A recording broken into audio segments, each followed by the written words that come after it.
Bienvenidas todas las personas que nos acompañan en esta transmisión. Mi nombre es Guadalupe Mendoza y a nombre de mis colegas del IMCO les quiero dar la bienvenida a la presentación del Índice de Competitividad Estatal 2020. Espero que todos se encuentren bien de salud y les agradecemos acompañarnos en esta transmisión que estará disponible en las redes sociales del IMCO, Facebook @IMCOMX, Twitter @IMCOMX y YouTube @IMCOMéxico.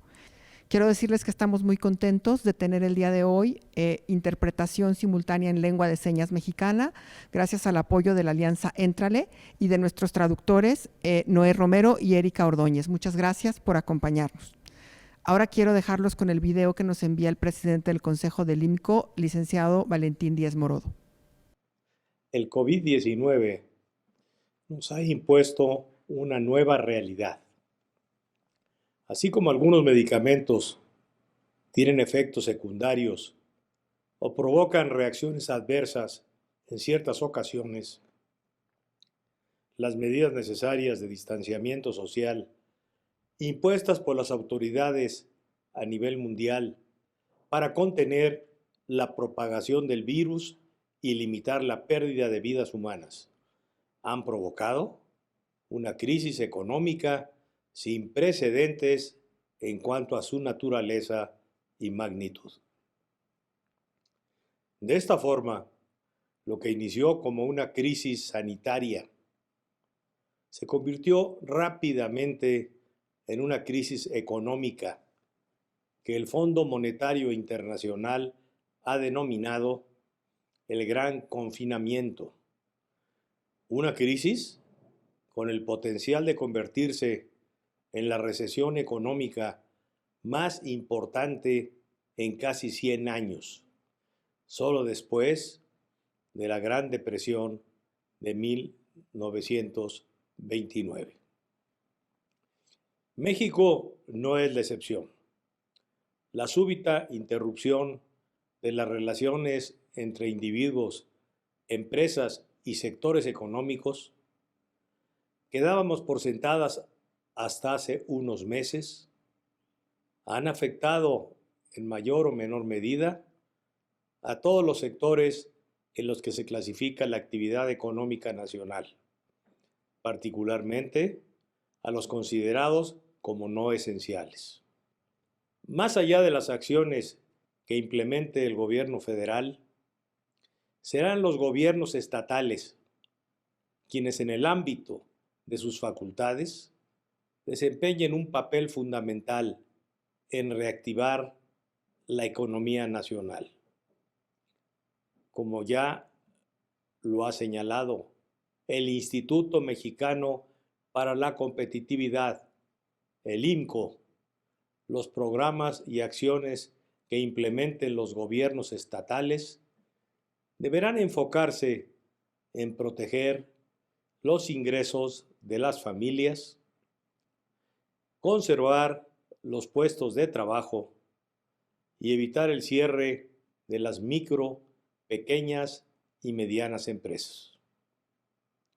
En pocas palabras, los estados deberán implementar medidas que eviten que una crisis de liquidez se convierta en una crisis de solvencia. En la octava edición del Índice de Competitividad Estatal, se analiza los 32 estados a través de 97 indicadores, con el objetivo de identificar las fortalezas y desafíos de cada entidad para atraer y retener talento e inversiones, y que en el marco de la contingencia que enfrentamos les permitan responder con la máxima efectividad. En la medida en que el resto de las entidades del país repliquen las buenas prácticas que se analizan en este estudio, así como aquellas que el IMCO ha documentado a lo largo de los últimos 14 años en los que ha realizado este ambicioso proyecto institucional, los estados serán más competitivos y estarán en mejores condiciones para hacer frente a contingencias de distinta naturaleza. Muchísimas gracias, don Valentín. Ahora quiero presentarles a mi colega Manuel Molano, director general del IMCO, que nos hablará de estados prevenidos valen por 2. Hola, ¿qué tal? Muy buenas tardes y bienvenidos todos a la 8ª presentación del Índice de Competitividad Estatal del IMCO. Que no nos vuelva a pasar, estados prevenidos valen por 2. Las condiciones de cada estado de la República Mexicana son tan diferentes entre sí que podrían parecer de países y continentes distintos. Las desigualdades entre los estados se traducen en falta de oportunidades para los mexicanos. En medio de las crisis, los gobiernos locales tienen la oportunidad de construir soluciones a la medida de sus necesidades. En México, cada estado vive una situación única en lo económico, en lo social, en sus indicadores relevantes. Por ejemplo, la población en situación de pobreza en el estado de Nuevo León es solamente el 15%, mientras que en el estado de Chiapas es el 76% de la población. El acceso a servicios públicos depende enormemente del lugar en donde vives. Los trabajadores que dijeron tener acceso a algún servicio de salud son un poco más de 6 de cada 10 en el estado de Coahuila, mientras que en el estado de Oaxaca el 15% solamente de los habitantes, no solamente trabajadores. Las políticas estatales definen nuestro futuro. La población de 15 años o más que no sabe leer o escribir en la Ciudad de México es apenas el 1% de la población de esa entidad, mientras que en Chiapas es el 13%. Aún en el mismo país, los resultados de bienestar son muy diferentes. Cuando medimos el número de trabajadores en la informalidad, en el estado de Coahuila son el 35% de la fuerza laboral, mientras que en Oaxaca es el 82% de la fuerza laboral. Una estructura económica distinta, una cierta distribución de sectores económicos en uno y otro estado resulta en resultados completamente diferentes en términos de formalidad económica. Y las entidades no tienen las mismas capacidades para cerrar estas brechas. Si yo veo el presupuesto per cápita de la Ciudad de México es un poco menos de 26,000 pesos al año por habitante, mientras que en el estado de Morelos es menos de la mitad de eso, 12,189 pesos. Las emergencias y los problemas estructurales del país solo se resuelven si se actúa a nivel local. La COVID-19 cambió absolutamente todo, pero si algo hemos aprendido en la humanidad desde que hay historia escrita al respecto de las crisis, es que las crisis no son para siempre, eventualmente se resuelven. Aunque México veía su crecimiento desacelerándose desde los años 18 y 19, Banco de México ha generado una serie de escenarios de recuperación post-COVID-19, uno en forma de V, uno en forma de L y uno en forma de U. Y realmente creemos que en los distintos estados dependerá enormemente de lo que hagan los gobiernos locales, qué tan rápida sea esa recuperación. Las autoridades locales son las más cercanas a los ciudadanos y conocen mucho mejor sus problemas. En la pandemia, algunos gobiernos locales comenzaron a responder. Al menos 6 estados contemplan apoyos para la población que no tiene trabajo o que lo perdió por la contingencia. En 21 entidades se otorgaron paquetes de alimentos a los hogares. 11 estados brindan apoyos fiscales a las familias y 26 gobiernos han adoptado más de un tipo de apoyo a las MIPYMES. Los estados son el espacio ideal para la innovación en las políticas públicas. La Ciudad de México ha innovado en esta administración a través de una agencia digital de innovación pública, que a través de inteligencia de datos está todo el tiempo trabajando en mejorar las políticas públicas de esa entidad. Un ejemplo de las políticas exitosas que ha instrumentado la Ciudad de México es su reforma de transporte, donde realmente hay un cambio muy interesante en beneficio de la ciudadanía. En Chihuahua, las estrategias anticorrupción en las compras públicas también son una práctica altamente innovadora y que está documentada en este informe sobre la competitividad de los estados. Oaxaca, un estado pobre y que normalmente tiene pocos ejemplos de políticas virtuosas, lo hizo muy bien en los últimos años con sus políticas de atracción y de fomento al sector turismo. Y es un caso que ciertamente vale la pena analizar. Y cuarto, el Consejo Consultivo de Presupuesto de Yucatán que es un ente que permite consultar las políticas públicas con la ciudadanía desde el inicio de su formulación hasta su implementación y evaluación, ha permitido mejorar en el estado de Yucatán muchas cosas, por ejemplo, las cuestiones relacionadas con la seguridad pública. Algunas otras políticas jóvenes son políticas que nos dan mucha esperanza, que tenemos en la mira. En Guanajuato, las personas con discapacidad tienen mayor posibilidad de inclusión gracias al Instituto Guanajuatense para ellas, para las personas con discapacidad. En Veracruz, las políticas para saldar la deuda pública son bastante innovadoras, y en Jalisco, la gestión de registro de propiedad intelectual en materia de tecnología también es un ejemplo interesante de una política que puede ser muy buena para la competitividad de ese estado. La descentralización de las decisiones ayuda a responder mejor a las condiciones locales y cometer menos errores de política pública. Ese es precisamente el espíritu de una federación, de un estado federado como la República Mexicana. En el siglo XIX los conservadores querían tener una república centralista, y en realidad la Constitución de 1917 nos llevó a un triunfo del federalismo, donde la planeación es clave para generar políticas públicas efectivas. Parsons, en este ciclo de las políticas públicas, nos da una manera muy clara en la que se pueden generar políticas públicas útiles. Primero hay que identificar un problema, y ese problema se tiene que incorporar en la agenda pública con una discusión de dónde están las prioridades de los ciudadanos.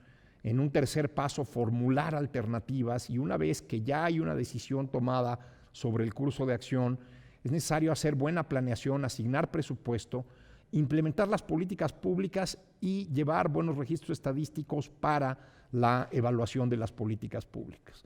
En este ciclo no conviene brincarse ningún paso, no conviene improvisar. Es mucho mejor si las políticas públicas pudieron seguir este proceso. En México, en la Constitución, los gobiernos estatales son libres y soberanos, pero solamente ocurre en el papel. En la realidad, los gobiernos estatales están muy limitados por lo que pueden hacer, dado que han cedido muchas de sus potestades en la federación. Y por ello este informe insiste en que los estados deben actuar en varias pistas de la competitividad y de las distintas variables económicas y sociales. Pero hay 5 cosas en las que tienen que trabajar que nos parecen fundamentales. 1, recuperar responsabilidades fiscales. 2, tomar el control de la seguridad pública. 3, innovar en el sector salud al aumentar la cobertura y la calidad con menores costos. 4, incrementar la oferta educativa pública y privada. Y 5, estimular la libre competencia y eliminar las prácticas de extorsión. Muchísimas gracias. Esto es en cuanto a las líneas generales de este informe 2020 sobre la competitividad de los estados. Ahora quisiera cederle la palabra a mi colega Fátima Mace para que nos cuente sobre los resultados específicos de cada estado por subíndice. Muchas gracias, Manuel. ¿Y qué es un estado competitivo? Para contestar esa pregunta, existen herramientas como nuestro índice de competitividad estatal que nos permiten comparar a las entidades. Las comparaciones son odiosas, muy incómodas, pero no hay como la sana competencia para identificar cuáles son las fortalezas y cuáles las debilidades con el fin de trabajar en ellas y mejorar. En el INCO tenemos una definición de competitividad muy amplia.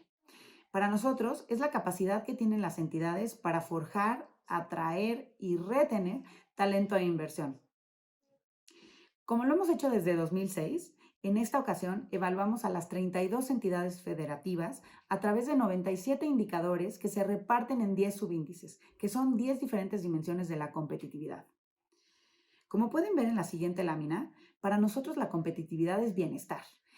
Es una medición compleja de bienestar. Y si bien combinamos indicadores que tienen que ver con factores económicos, como son el desempleo, la inflación, el crecimiento económico, cuestiones de infraestructura, También tomamos indicadores que inciden directamente con la calidad de vida de las personas. Indicadores que tienen que ver con la percepción de inseguridad, que tienen que ver con el sector educativo, con el sector salud, con la gestión y el manejo de recursos naturales y medio ambiente, entre otros. Para ser un Estado competitivo, es necesario destacar o al menos tener un buen desempeño en las 10 dimensiones de la competitividad. No es suficiente con tener un buen desempeño en solamente una u otra, porque al final todas ellas le abren oportunidades a los individuos, detonan la innovación y permiten o facilitan la operación de los emprendedores. En ese sentido, y en un mundo en donde todo está cambiando, también ajustamos hasta cierto punto la metodología de nuestro índice y decidimos tratar a los estados como si fueran atletas de alto rendimiento. En esta analogía, la competitividad es equivalente a los Juegos Olímpicos y las 10 dimensiones o los 10 subíndices son diferentes deportes.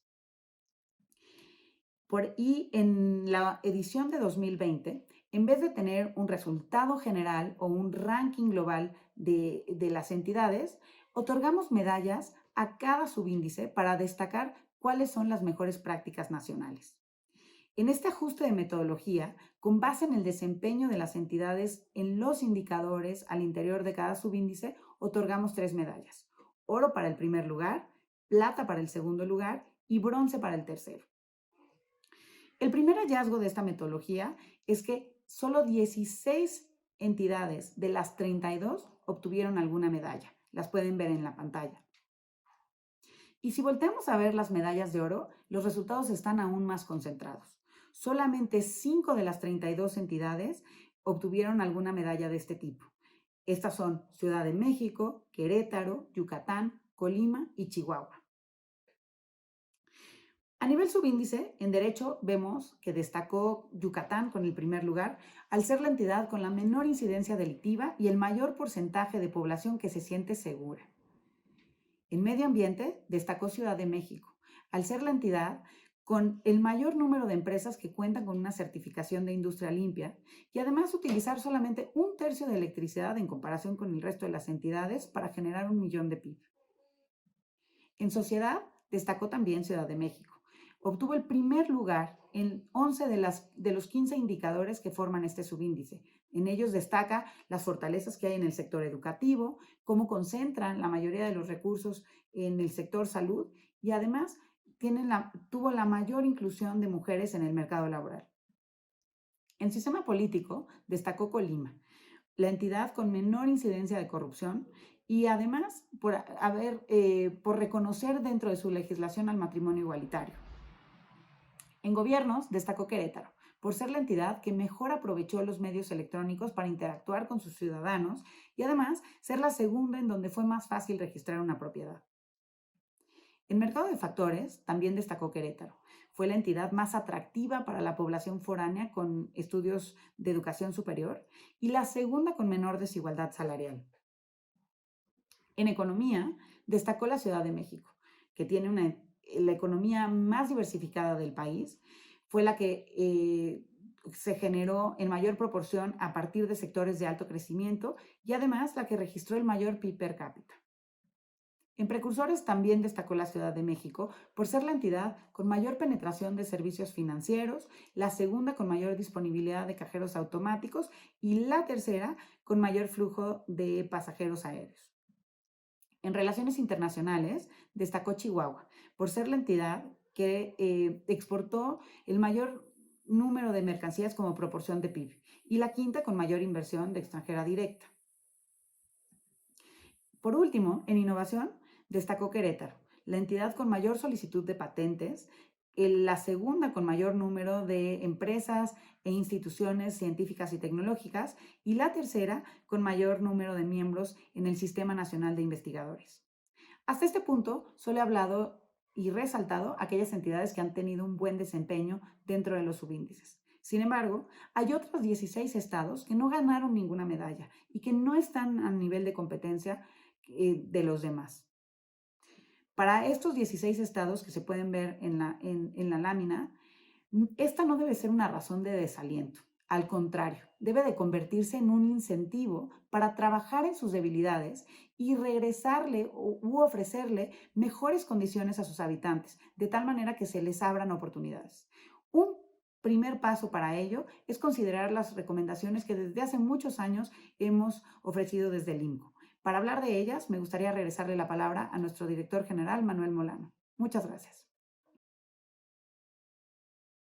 Hay algunas líneas generales de diseño de políticas públicas que seguimos en el IMCO.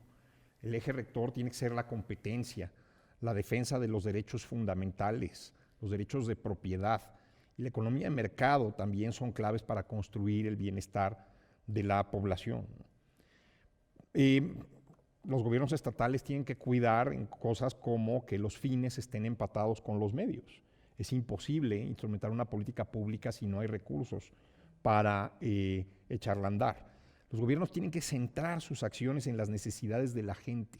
La transparencia y la rendición de cuentas son el cimiento de la confianza de los ciudadanos. La alineación de los incentivos en políticas importantes como las de seguridad pública o de presupuesto tienen que ir hacia el bien común. Los estados tienen que fortalecer su autonomía en todos los rubros, tienen que generar mejor información estadística, planeación y evaluación para tener políticas efectivas y, por supuesto, deben tomar las actividades que la federación no está cumpliendo tan bien o que ha abandonado. Pero sobre todo, insistimos, hay 5 puntos en que todos los estados deben trabajar en los próximos años. Primero, recuperar sus responsabilidades fiscales. 2, tomar el control de la seguridad pública.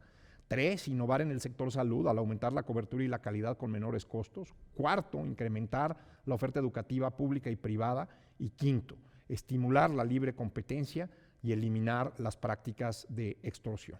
Quisiera con esto concluir y le cedo la palabra a mi colega Guadalupe Mendoza para que nos haga algunos comentarios adicionales de dónde encontrar los datos y los ensayos de este informe.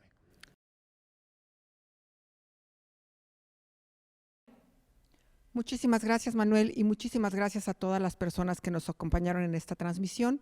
Quiero recordarles que el libro completo, las fichas por estado y la base de datos están disponibles en la página web del IMCO, que es www.imco.org.mx. Muchísimas gracias a todos.